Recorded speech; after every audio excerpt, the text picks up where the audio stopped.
The Florida Podcast Network, the voice of Florida.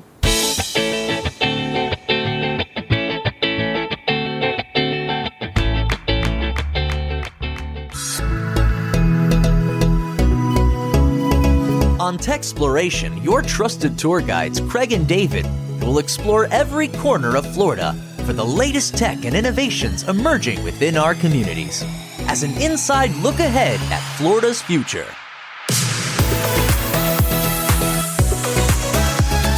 Hi, welcome to episode number 10 of TECHxploration on the Florida Podcast Network, where we are discovering the tech and innovation spaces that are thriving under the Florida sun.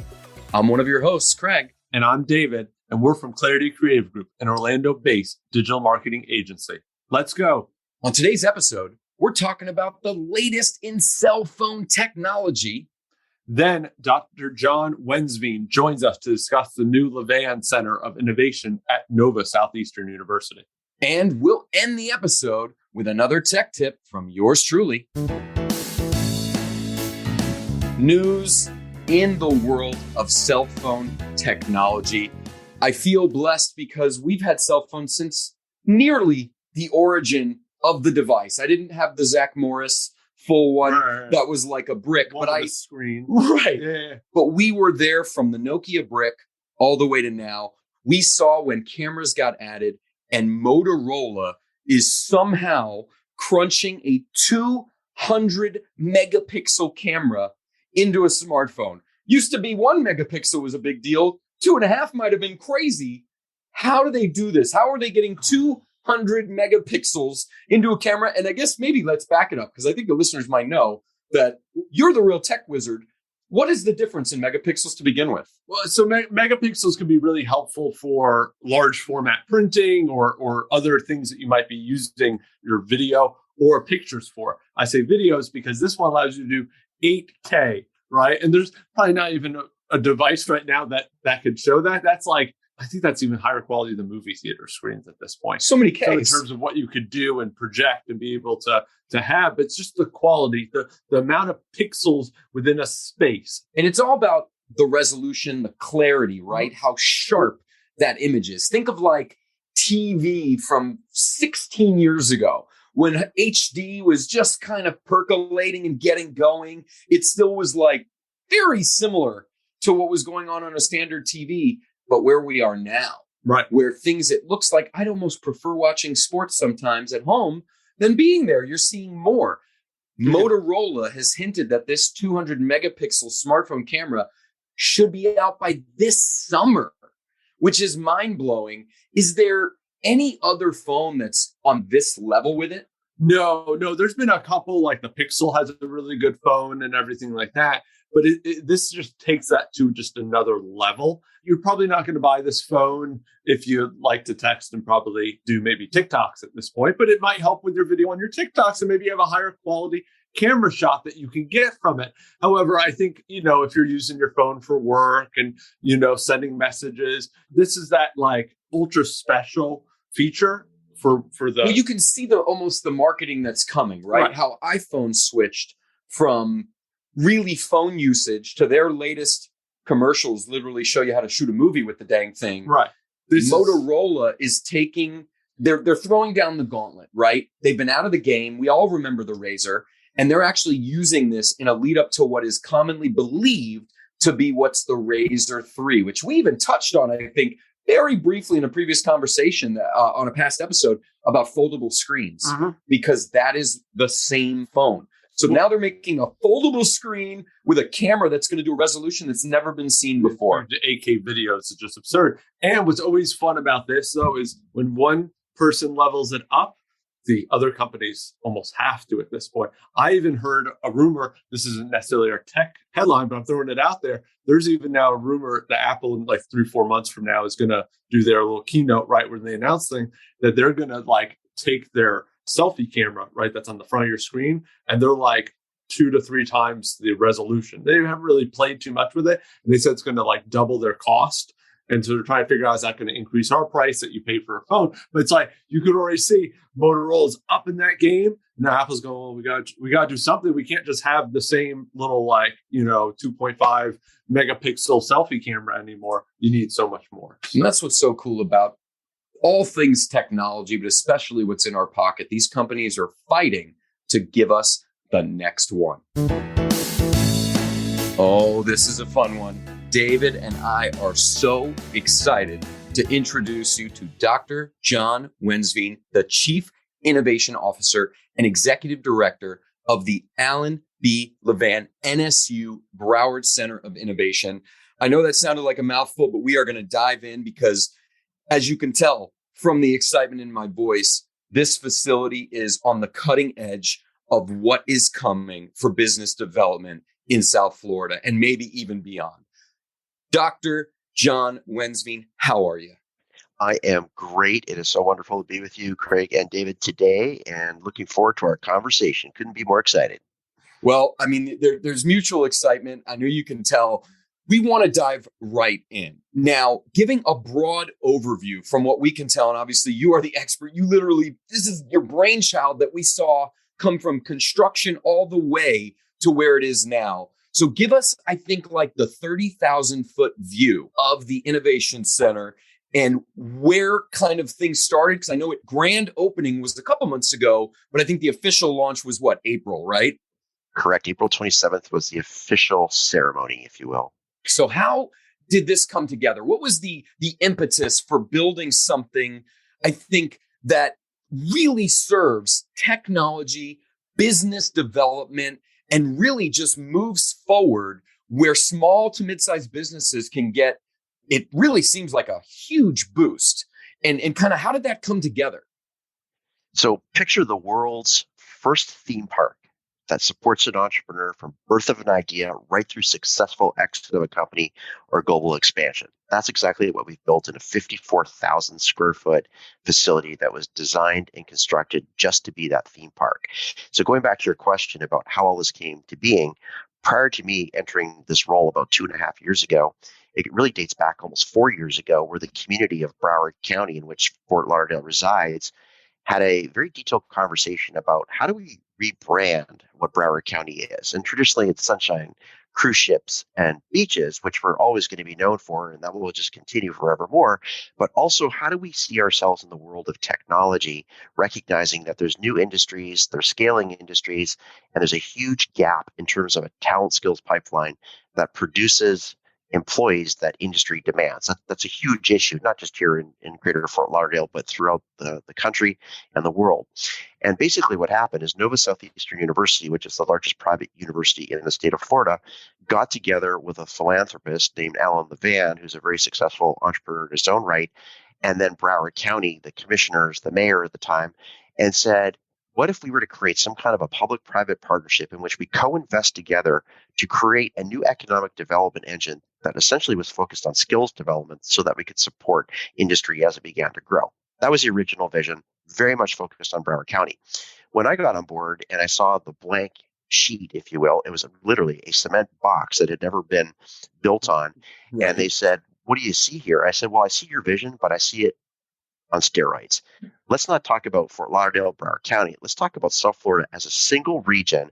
Yes. And we are geographically located in a central position to act as that gorilla glue or a hub and spoke system that can bring all of South Florida together, from Miami to Fort Lauderdale to Palm Beach, and break down the political and geographic boundaries that currently exist to create this theme park concept. And people thought I was crazy when I talked about a theme park because they think Disney, they think Universal, but truly the world's first theme park to support entrepreneurs. And what that means is, let's take the vision to a whole new level, back up to that 30,000 foot level that you mentioned.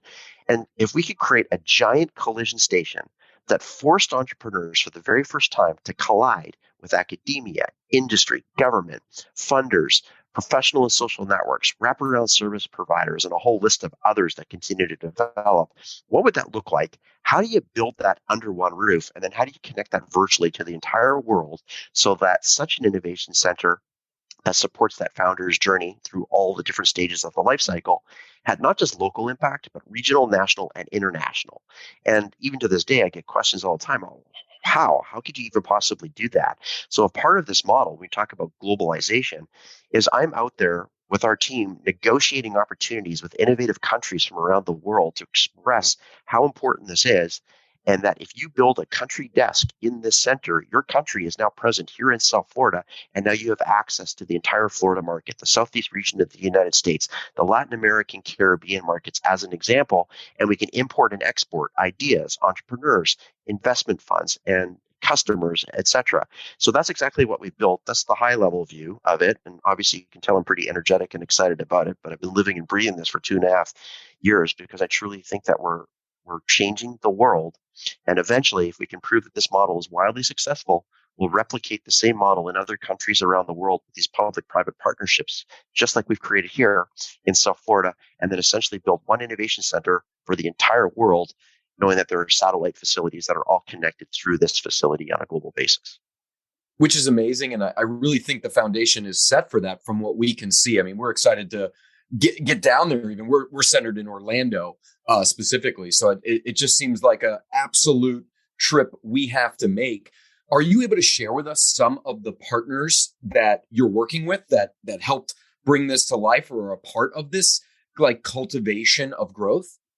Sure. So the original partner was truly the local government. It was Broward County that said, oh my gosh, this is an amazing opportunity. Let's put money in this. So initially they put $5 million towards the project that helped towards construction and build out. Nova Southeastern University, or NSU, contributed another $5 million initially. Then there was a philanthropic gift by the Levan Family Foundation.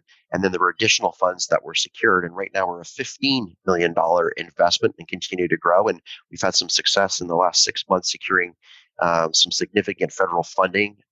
One is public at $1.94 million, and the other is about to be announced, and it's approximately $2 million. And we're going to build an innovation center on wheels where we can take this innovation center concept literally out to the world. We can roll up to Orlando and we can do this podcast in a parking lot that you select from the bus. And in terms of the partners that we've been working with, they represent public and private sector. There are a lot of partners that nobody will have ever heard of before because these are small organizations that are more local here to the Fort Lauderdale area, but they also include larger brands like the Greater Fort Lauderdale Alliance, which is a huge partner, which is the economic development arm of Broward County. And then we work with the same models in Miami-Dade, the Miami-Dade Beacon Council, and the Business Development Board of Palm Beach to help increase this collaborative effort. Then in the world of technology, we're working with big brands like Microsoft and Unity and Dell's of the world. And then what we've done within this theme park, it's almost like a shopping mall, and there's a lot of storefronts, and every storefront has a brand that's already in it, from entrepreneurs at different levels of development, right down to recognized brands like City Furniture or TD Bank that are physically resident in this facility that are interacting with the entire ecosystem that we're building. But we have about 100 plus different partners that are involved with us at the current time, and the expectation is that will double and triple and quadruple in the coming year and years. And it's just magnificent because we're like a magnet, and we literally have countries with partners that are, or potential partners that are reaching out to us to say, hey, how do we get involved in this? How do we stick our name on the side of the wall and be part of this community? And just to show you how crazy it is, just yesterday, I got a call from the association that represents the whole soybean industry in the United States, and they're not in Florida. And they're so excited about how our public-private partnership is showing success. How do you take that and cut and paste it into the world of the soybean farming industry? So we're showing that we're already having impact. And again, it's not just local, it's regional, national, international. And we have some really interesting success stories in partnership with these partners that we're collaborating with. And you're not just, I mean, the soybeans that's not necessarily technology, right? But you're still able to connect them, right? So what are some of the things that like the soybean or maybe another organization would reach out to you guys for? So it's interesting. So you think about soybeans and farmers and the traditional way of how you grow soybean. Well, it is technology because now we've got this emerging trend around ag tech or agriculture technology. So how do other emerging technologies impact other industries that traditionally may be resistant or didn't have an awareness of what technology could do for them? So when you think about the world in which we live today, it is an age of acceleration. It is an age of disruption, and all of these emerging technologies, and I could list you 20 different types right now, that are impacting the way we live and work every single day. And there are pros and cons to how that's happening. But the world is moving at such an accelerated pace and technology is moving at an even faster pace, and our human beings are not able to keep up to the same acceleration of how technology is evolving. So the neat thing about an innovation center is that there are no rules. That is the number one rule. And if you don't have rules, you don't have boundaries, you don't have blinders on, you can look at challenges that result in providing solutions with measured success stories. And that's what innovation is all about. It's about finding challenges and coming up with strategic solutions that you can implement successfully. And with that said, we can take an industry and show you what happens in another industry and adapt from it rather than always learning about the same industry in which you're really insulated. So as a quick example, much of my background is in aviation and aerospace. And if you think about just the airline industry alone, airlines try to adapt from other airlines rather than looking at other industries. So is it possible that an airline could go to the world of soybeans and actually adapt something that's happening in that industry and bring it back to airlines, or vice versa? And the answer is a simple yes. And it's often technology that acts as that bridge to make it happen. Of course, so many different businesses can learn from the innovations and successes of others. So before we dive into the specific spaces that you've built out that we absolutely want to get to, I want to make sure any listeners can understand, is there an opportunity for them to get involved? So while you have literally just a ton of resources on location that we'll dive into, you have full-time staff to help new entrepreneurs, volunteers, mentors, who could work with the Center for Innovation? Like who could actually apply? What's that process look like? So one of the things that we wanted to do right from the very beginning was to remove or reduce the barriers of entry specifically for entrepreneurs, but also all of the stakeholders that make an entrepreneur successful, short, medium, and long term. So when we say we're open to the world, we truly are. What we've done is, and one way to get involved, if you wanted to be a member of the Levan Center, you could do so. So we have everything from virtual access. You could literally be in the world under a virtual membership and have access to our programming and infrastructure and network. We have 8 total tiers that range from nights and weekend use to community desk use to reserve desks, reserved offices. And then as we get into the core programs, you could also be a participant as a program facilitator or a mentor to a list of entrepreneurs. Many other areas too. Sponsorships are just another example. We have another thing called the Charter Fellow Program, in which we have 100 reserved spaces for the first 100 individuals that are donating from a philanthropic perspective to be a part of the Levan Center. So we're a quarter of the way through that milestone that we'll accomplish over a 24-month period. And there are numerous other opportunities that others can get involved as well. Well, I think it's so interesting also to kind of, if for a minute we can step through some of those core programs that you mentioned. You know, you have a 4-week program under Ideate and Create. You've got a 6-week program around Incubate and Implement. You have an acceleration program that's a 12-week program, and then a post-acceleration program that's a 16-week program. Are we able to potentially poke you to help? What kind of entrepreneurs or inventors should potentially even apply for this kind of thing? Absolutely. So when we talk about being a theme park and being able to support that founder's journey from birth of an idea through successful exit or global expansion, these 4 core pillars that we created that you've mentioned around ideate, incubate, accelerate, and post-accelerate, that's what makes us unique and different than any other innovation center in the world. Typically, an innovation center focuses on maybe just ideate, maybe just incubate, sometimes a combination of both. They're one and done programs where an entrepreneur goes in at one stage and hopefully they leave at a different stage, but then you never hear from them again. The difference with these programs is we started with Ideate during a global pandemic when we didn't have a physical space that we were still building out, so we went virtual. And the neat thing about that is that we attracted entrepreneurs at that Ideate stage. Just how do I create an idea? Or I already have an idea, but I don't know how to shape it and mature it into something that can become a commercialized business. So we've now successfully run 4 Ideate programs. Most of them have been virtual, and our last one was just done in person. And then we're launching next week, cohort number 5 with a 100% success rate. So that's another metric that you don't typically find with an innovation center model. So that tells you that we're doing something right with the right facilitators and mentors and core curriculum, if you will. That second stage, which is Incubate, we've completed 3 of those and are about to enter cohort number 4 in person. And those are ideas that are already beyond the idea stage. These businesses that scale to become very large businesses, or they're just about to enter into the commercial market for the first time.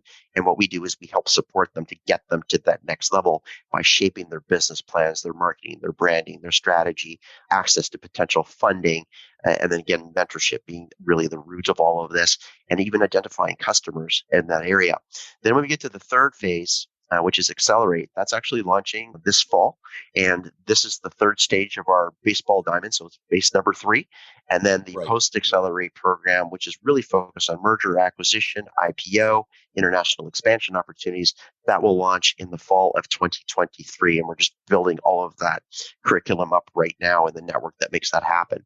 But you will never find this in any other innovation center, the ability to support all 4 of those pillars. And again, that's what makes us unique and different. And in terms of entrepreneurs, we can talk to you at any stage of development, from I'm sitting in my garage or basement, I have this idea to do something, but I don't know how. We'll help you shape it. So you don't have to worry about it. You don't have to have any fear. This is a safe place for everybody that interacts with us, and no one's going to steal your ideas. And we're legaled up to make sure that never happens. And you could be a company that's been in existence for a number of years that's looking for more funding that has the ability to scale, or you really are looking for that exit strategy. We have all of those capabilities in-house right now outside of the core programs as well. So you don't have to go through a program necessarily to take advantage of the infrastructure and network, and we can pick a menu. So if you need an appetizer, an entree, or dessert, well, we have the ability to offer whatever it is that you need to move forward.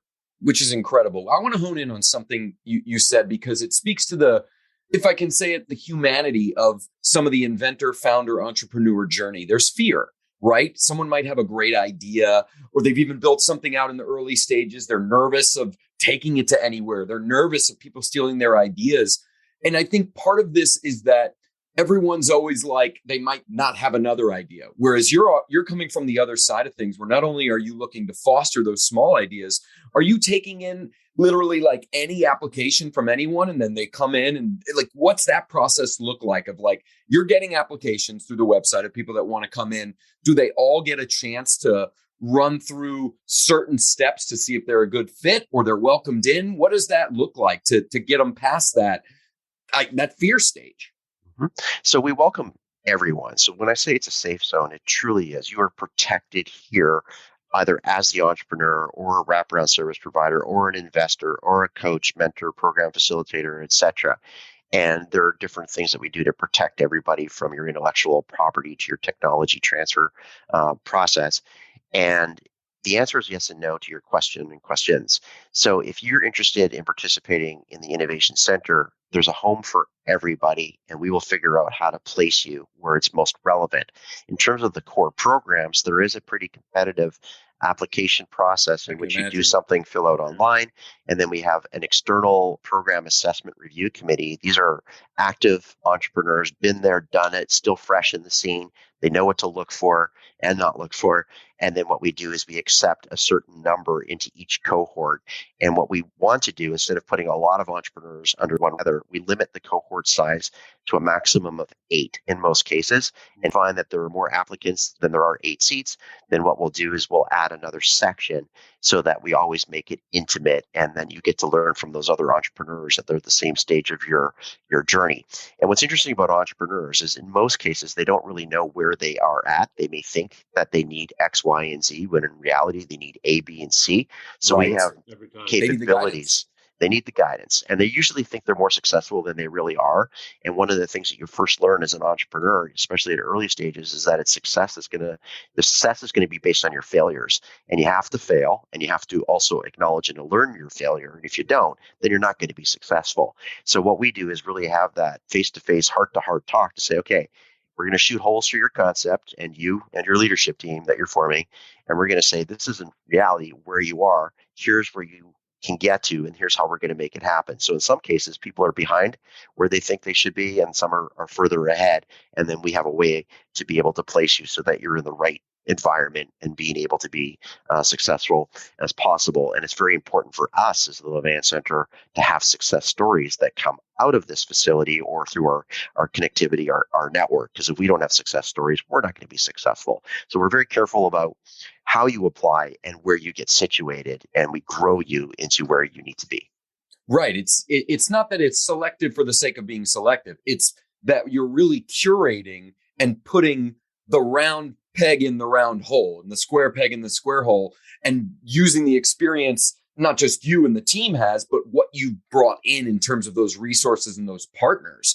So, I mean, you really hit home for us on learning from failure, right? That failure is something to accept and be open to, especially in a business journey. While we're, in 15 years in our journey here in Central Florida with our small team, that's so important for people to learn. Is that not just failure, but just that journey of guiding and holding out that hand from actually the center of innovation in your team? Is that kind of where the membership kind of different structures came from? Because we can see that there's some people that are going to work with you guys and have a private office, other people on nights and weekends. Some of them are big corporates. Some are just needing mentors or support. Is that kind of how you structured out your membership, knowing the different entry points and different kind of positions these businesses or individual entrepreneurs are in? Exactly. And I just take my own personal founder's journey. I am an entrepreneur, and I've had businesses that have been successful and not so successful. And last December, I did a TED Talk just on this exact subject. And that's why the theme park concept now originates. And I go back to my early years, all the frustrations and challenges that I faced. What would I do if I could reinvent the world so that I didn't have to deal with those same things, so that we can always pay it forward and make it easier and more accessible for those future entrepreneurs? So when we talk about the membership model, that was actually not part of our original concept. We actually had something else that we were looking at that was really very much focused on the programs. And then as we did more research and realized what was going on in terms of trends and challenges and opportunities around this entrepreneurial ecosystem worldwide, we recognized that we had an opportunity to develop new strategies. And one of the ways that we could help entrepreneurs and industry support partners was to create a tiered membership model that spoke to just what their needs were. So when we talk about the specific kinds of spaces that we've built, we did that like a piece of Lego, and we just keep adding Lego. And when we realize that there's another need for something that's not accessible in our community, then we see if we can add that into what we have built, because not everybody's going to come here and ride every ride in the theme park. They might just want a day pass to run one or two or three rides, if you will. And there are others that are going to take advantage of everything that we have to offer. No, and we want to encourage all of our listeners, whatever level of a journey you might be in a business, to definitely check out the website, which is nova.edu/innovation. That'll kind of get them where they can click through and learn and see. They'll be able to see the same videos we saw. I mean, I can see they can even schedule a tour with what I'm. It does seem like you have a mascot. Is Orbit the mascot? Orbit is the mascot. So interesting story about Orbit. I wanted to come up with something that was a little bit different, but make sure it wasn't childish and too animated. So Orbit came through probably 100 different types of iterations. And then a little secret surprise, the voice behind Orbit. So I did the script for Orbit whenever it talks. And it's not a he, it's not a she, it's an it. And it is information technology and robot. But the voice that you hear is a very famous voice, but you might not know the person by name. So if you ever watch TV or listen to the radio and you hear the movie voice from a land down under, that is Chuck Fresh. And Chuck Fresh, incidentally, lives in Melbourne, Florida. And I was able to track him down, and he now does all the voiceovers for Orbit. So that's his voice doing Orbit. Well, would people be looking forward potentially to seeing more of Orbit on some of your other things, on your socials or other things, or it's really just siloed to the kind of the tour and on-site experience? So there's definitely the on-site experience. In fact, the very first thing, you come off the elevator onto this big platform, and you're going to be met with a translucent screen, and Orbit will be greeting you and talking to you while moving around in this invisible translucent screen. So that's the first interaction, and then Orbit's throughout the whole experience. But Orbit, it is a theme park. That's a theme park. It's a theme park. And Orbit's going outside of the theme park. So Orbit will be in the roaming innovation center on wheels as we build out. It'll be part of the branding and marketing materials that we're currently building. And just a quick note on the website, that's a Band-Aid website. It's not innovative. It's not high tech. It's got some cool stuff on it. But we're in the process of building a very innovative website that is full of technology and really bringing in our three themes of innovation, technology, and entrepreneurship. So it'll be very interactive, very digital in terms of what it has the ability to do. But what you can't do here in person, if you're remote, we're going to make sure that we bring that experience to the website so it's as if you are here in person. And of course, everybody's welcome to come and tour at any time.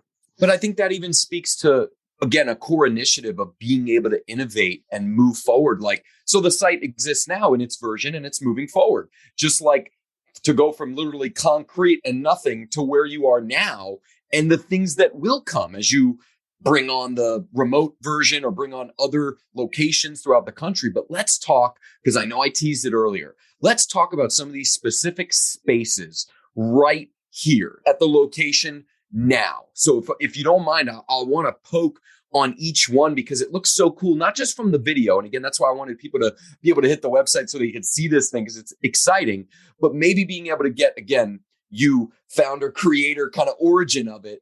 Talk to me about where we got to see you before we even started recording. You're in the cybersecurity range, right? So let's start there. We'll go through all 8 that are featured here on the site for people to learn about. Give me like that elevator pitch, if you will, of like that space, the cybersecurity range, and what your intent is. Sure. So if you ask a C-suite executive what keeps you up at night, there are going to be 2 answers. One is I can't find enough talent for my business, and the other is going to be a cyber attack. So recognizing that cyber is really still in its infancy, there's a desperate need for just say industry as an example to protect itself, knowing there are hacks that are occurring every single day, and many organizations are being hit throughout the day and they don't even know that they've been attacked or they've been fed some kind of ransomware, and now they got to pay the fee to get out of that situation, and they don't want to publicize that because it looks like that they're not a safe company.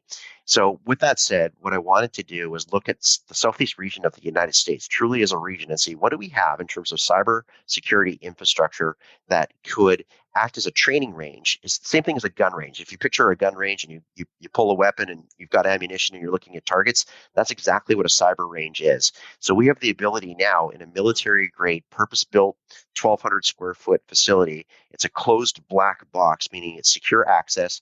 It has its own independent network. It cannot be infiltrated, and any mistakes that are made in that black box cannot leave that black box. So there's no fear of any breaching of security protocols. But the cyber range has the ability to perform training programs at entry and mid and advanced professional levels, that it also has more of an intelligence application in that it can be used for research and development or in quote skunk work type operations if it needed to be. It will be certified by different types of external agencies so that different types of groups can use it, from 3-letter government codes to local police forces to other. And then what we've done is we've also linked it virtually through our cloud-based application so that we can handle 25 concurrent users at any given time that can participate in the cyber-related training programs or the simulation exercises. And then one of the things that really sets this apart, it is truly the most powerful range of its kind in this part of the country, is that we're looking at the federal government definition of critical infrastructure, of which there are 16 verticals, things like shipping ports and electric grids and water grids as an example. And we're creating programs that are focused on each of those 16 verticals so that when you come in to simulate, you're simulating real life as possible, and that you can then take back to your own work environment without having to take a generic programming and then adapting it to your environment. You are learning in your environment. So we are now officially open, and we're working with academic partners, industry partners, government partners with the creation of the first phase of these programs. And then eventually there'll be a full menu that basically can provide and support any kind of need as it relates to cybersecurity. John, that is incredible. And again, the ability to have this right in, quote, the backyard of Florida is kind of not just exciting, but really has me kind of bullish just on the state and what's going to be coming out of South Florida. This next space is a little self-serving, only because it seems like there might be an opportunity for us too. The media production studio. Give us a little sense of what's there and how you see it being used. It's one of the things that I did during the design stage is I truly went out to figure out, what does an innovation center look like? What does it need? And I'm almost hesitant to call us an innovation center because we're so much more than that. And one of the things that I did recognize is that you don't typically find a media studio. And what that means is that entrepreneurs need access to facilities that allow them to create their investor pitch deck presentations, or maybe Absolutely. It's a video, marketing video of their prototype that they've created. They need content. They need content, or they want to do their podcast, their webcast, just like you guys are doing. And you do truly have an open invitation to come visit, and we'll do, session 2 of this out of the studio. I mean, we have to take you up on that. Yeah. This is just too good of an opportunity not to. I really hope you do, and eventually I'll be able to send my bus up to you to come, bring you down here. And But what's in this media studio, it's a soundproof facility. It has all of the technology for cameras and microphones, editing suite, blue screen, black screen, green screen capabilities. It's now being utilized by members of government to make it look like the Washington, D.C. Capitol as an example. Or maybe it's somebody that doesn't have a regular studio in terms of access, and now it's their background, whatever it wants to be. We have all of the in-house capabilities to help you from start to finish, and it's really amazing. But I fully expect we're going to have multiple podcasts, multiple webcasts by entrepreneurs and industry partners rolling out of there. There's so many that are going to need that. I think that's one of the barrier to entry for some of the people that are starting an idea or getting a business off the ground. They can't convey it beyond perhaps an engaging pitch that comes from them literally out of their mouth. They're not always able to have the resources to get high quality video, high quality audio. I mean, that's just 2 of the 8 spaces that we're going to cover here. I want to talk in depth about 2 more. So talk to us a little bit about the technology makerspace. What can be done there, and what does that bring for an entrepreneur or founder? So this is perhaps one of the most amazing things that you can see, and then you have to visualize what it's going to be.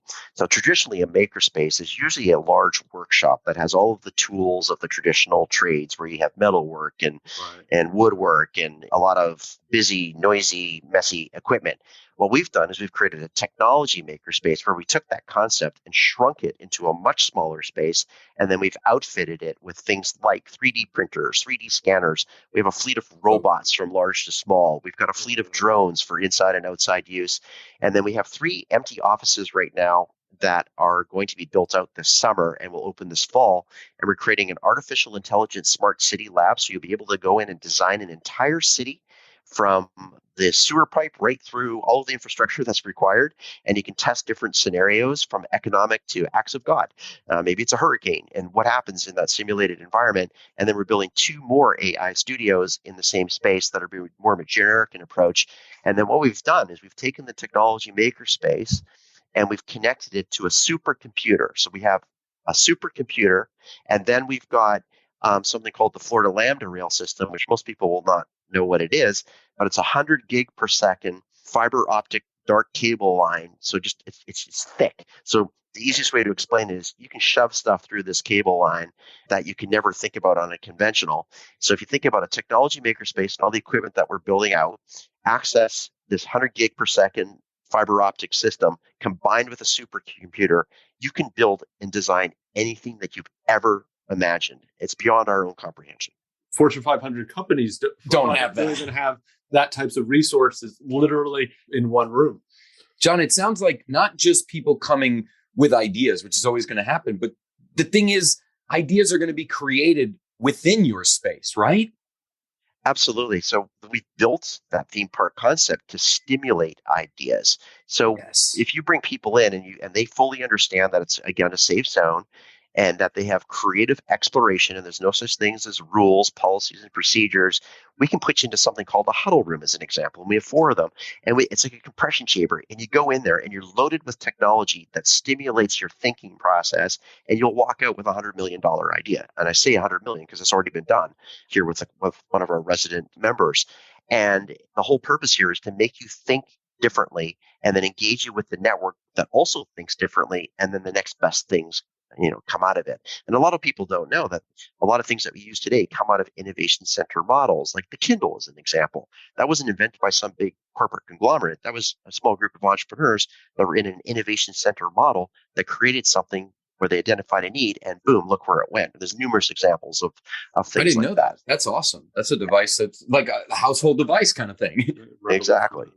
So I'm glad you touched on the huddle rooms, and in the conference rooms are another opportunity where people could meet, but then have that technology element, right? Where you guys have completely made it just seamless for those meetings to exist in your conference room. Is that the same for your conference rooms? And then the North Star pitch room specifically, where again, you're cultivating and providing opportunities for these entrepreneurs and core teams to actually literally connect with maybe even local or not so local, could be international VCs. Absolutely. So there's not a single room in the 54,000 square feet of space. And for the listeners, to put 54,000 square feet in perspective, that's the same size as a Bed Bath & Beyond Florida style, right? Go big or go home. Huge. And every single room consists of something cool related to technology. So these aren't just desks and chairs. Our whole entire furniture design is innovative. Everything is foldable, flippable, pluggable, rollable, and you can transform all of the different uses of space from big to small, no matter what you want it to be. And then with the conference rooms, the meeting rooms, the huddle spaces, as an example, they do become think tanks. And then I like to say they become do tanks. So you think, but then you do after experiencing the access to the different types of infrastructure that you have. And then you mentioned the North Star pitch room. And the reason that's important is at the north end of our building, underneath the North Star, where the light is shining on you. And it is truly the very first room that's been designed and built in the state of Florida. And I don't even know of one on the east coast of the country. That's truly a shark tank, but we don't use the branding of a shark tank. Well, right.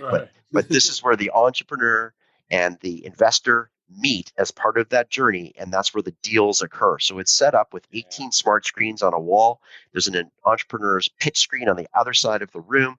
It's acoustically engineered, so the decibel in which you speak never changes no matter how many people are in it. And you can easily put 80 to 100 people. In fact, we just did it yesterday with a showcase that we did for first responders and entrepreneurs serving that sector. And the idea is that you sit on these incredible bleachers looking at the entrepreneur and all the technology behind them, and you are making your deal. I'm pitching my idea and I'm investing into you. And then we connect that virtually as well. So we've actually done a global pitch competition in partnership with Harvard's South Florida alumni chapter, where we brought in entrepreneurs from all over the world as well as investors, and deals occurred through that room, including the virtual space that we were able to offer.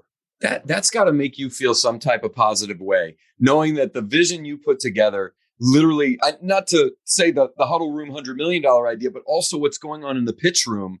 I'm again, total self-serving questions coming out because we're literally fanboying over here over all the things you're talking about, the technology. How does that make you feel knowing that the thing you kind of took from idea into practice is literally moving the needle for the business world in Florida? I can honestly say I don't think I've slept in 2.5 years because of the excitement and the energy and the passion, and it may come through in my voice. It does, and it is a dream come true. So you literally had someone's vision that was not your own. You're able to shape it to make it more of your own, complementing what all of those original founding people had, and to design something from the very beginning and go through all of the challenges and frustrations that go with that, but to truly build something that's never been done before. And when others say, there's no way you'll be able to do this, you can't do it on time, you can't do it on budget, you can't build a theme park for entrepreneurs, that's just crazy, you're losing it, John. And we've been able to prove to the world that, you know what, we set the bar high and we're setting it even higher. So the game is changing. And the great thing about it, it's also changing the shape of our community here in South Florida, where people are now using our vocabulary. They're starting to copy, duplicate some of the things that we do. And someone will say, well, that's competing against everything you've created. It's not. There's no such thing as competition. It's about collaboration. I love that C word. And if more people build an innovation center right across the street or right next door or on top or below, that is success. And that's how the innovation ecosystem continues to build throughout the world. So we're jazzed. We're super excited. Every single person on this team shares the same vision and mission as me, and we all support one another, and the community is 100% behind us, and we are truly changing how people live and work every single day. It's amazing to hear from you and the energy and passion you have. And again, what you put out there from, it's even cool to know that, again, there's going to be iterations of the website and things like that, just like I'm sure you're going to continue iterating on what's at this facility, let alone the mobile and beyond. We're just grateful to be able to kind of get you on the horn to hear about all this and get it out to some more small business owners or inventors kind of in those early stages, helping them get through the fear. And again, sound like that invitation is something we're going to want to take you up on, where we can walk through, see it, and then literally record, I think, like you said, a 2.0 of this, because there's so much to cover. And I think especially as more and more keeps happening, we would love to do that. And obviously we'll just shoot you an email to schedule that. But what would you say as kind of like a final note for any listener? What would be the starting point for them? Is that if maybe they're working on that fear journey, trying to get past that, would you want them just to watch an intro video, kind of take a tour, maybe apply? Or is it best if they literally just take the time, take the trip and show up? So when I answer that question, there's one piece of infrastructure that you're not aware of because we don't publicly disclose it, but we're about to start the build out. We just secured significant funding to do it. We're going to be building a volumetric capture studio here in the Levan Center. Most people don't even know what that is. No, are we? Our Keep faces, going. yeah, keep going. We went, huh? It sounds Okay. cool. It's Star Trek Beam Me Up Scotty technology. So imagine walking into a room, and today you're familiar with people that put on a jumpsuit and they have sensors, and maybe it's a golfer swinging the club and you're analyzing the data and maybe creating an animated product out of it. Right. Well, imagine walking into a room that has a 360-degree green screen that has 66 cameras attached with sensors, and you're no longer wearing a jumpsuit. And each one of those cameras and sensors is recording your physical movement and your audio, and then you can overlap audio over top of it, and then digitally prints you out through some technology where you literally become a hologram beyond anything you've ever seen. It's often difficult to tell the difference between the human and the hologram. And then the hologram can be superimposed into any kind of environment that you could ever create. I'm getting too hyped. I'm getting too hyped right now. When is this coming? So we're starting to build out this summer. We're funded. We've got our partners, Microsoft and Unity Technologies, that'll be working with us on the creation of this thing. There's only about a half a dozen that are publicly accessible in the entire country. There's not even anything close to Florida, and there's maybe 20 around the world. Most of these types of technologies are behind closed doors with defense agencies. Sure. Your Disneys and your Universals, but you can't access it, and we're making that accessible. And this is all founded on spatial computing, which is the next evolution of AR, VR, and mixed reality technologies. And this is going to spawn a whole new industry. The next Magic Leap, for example, would come out of this type of facility. So hopefully that'll be under construction when you do come to visit. You are going to blow minds and melt people's faces. That's going to be cool. Well, hopefully not. But to answer your other question about accessibility, the best thing that I can encourage anyone to do, especially if they're local or want to come down to South Florida, you have to take a tour. Pictures, video, published articles tell you one thing, but unless you see it, boots on the ground, and do a walking talk ride with us, it's going to blow your mind. It's going to change the way that you think. And the last thing you're going to say is, how do I get in here? That's the question that everybody asks. How do I get involved? What can I do here? And if that's not possible, then yes, you can go to the website and do look for a phase 2 of that website coming out in the early fall. So it's not the best, but it was done on purpose. It was a Band-Aid approach for something pretty spectacular that's coming. Sure. And then just to reach out to us, and we can send you videos, we can send you marketing materials so that you have a better understanding of what it is. But the best thing you do is come visit us, and then we'll figure out where you fit within this infrastructure. And that visit, is there a limit to the amount, or is it something, again, you want them to call and kind of schedule that ahead of time kind of thing, right? So what we've done, because of the popularity, we've actually now reserved Tuesdays and Thursdays between 11 a.m. and 1 p.m. where people can just show up and do a tour. But quite frankly, most people do contact us in advance, and you can do so through the website, and you can actually book a tour, and we'll work with you on a date and a time that works for everybody. So they're not necessarily just scheduled tours, because that's actually the least amount of what we do, but we will figure out a way to get you in here, and we can handle groups from 1 to 1,000. Wow. We can't thank you enough for sharing all this with us, for inviting us in, that we are absolutely going to take you up on that for a 2.0 of this, just because there's literally more to cover, and you'll have more updates and things when we can get down there. So I can't thank you enough for sharing all this with us, and just for making this a reality. Because again, it was a brainchild of yours, like you said, that's kept you awake in the best of ways over the last couple of years. I think the big dream you have is not just being realized right now, but continuing and growing. We're just so excited to have learned about it, and to very soon be recording alongside you in your media center. Yeah, Florida is so fortunate to have this in its backyard that we're able to, kind of be now kind of an incubator for, technology that can't be, is limited already. And you guys are bringing it here. So that's wonderful. Thank you so much. Well, I appreciate the opportunity to speak with both you, Craig and David, today, and so excited to see you in person here in the Levan Center. And thank you for the opportunity for allowing us to get the word out about this great resource that exists, not just locally, but literally for the world. Absolutely. People need to know that there are, again, these easier to access facilities that they just didn't exist before, right? You made it easy. It wasn't easy to get access to this level of technology before, especially stuff that's cost prohibitive for small business owners or those early inventors or those people, again, that just, how would they have access to things on this level? It doesn't exist. So that is just really exciting for what's coming, not just this year, but what's coming in the future. So we can't wait to see you again shortly. All right. Well, it's a game changer. And again, thank you both. So it's time for a tech tip from one of your favorite hosts. I love Genius Scan.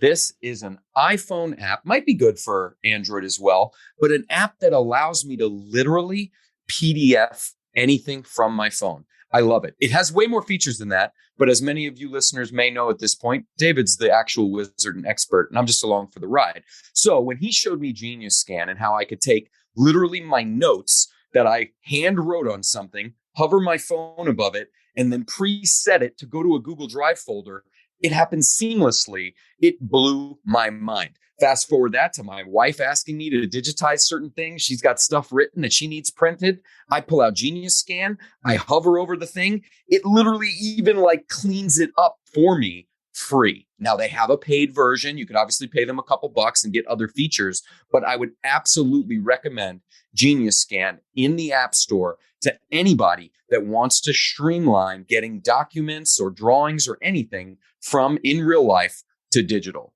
Check it out.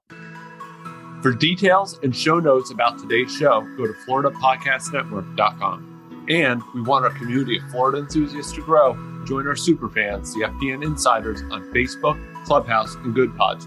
Just search for FPN Insiders, and of course, find us anytime at iwantclarity.com. You gotta check out all the amazing shows on Florida Podcast Network.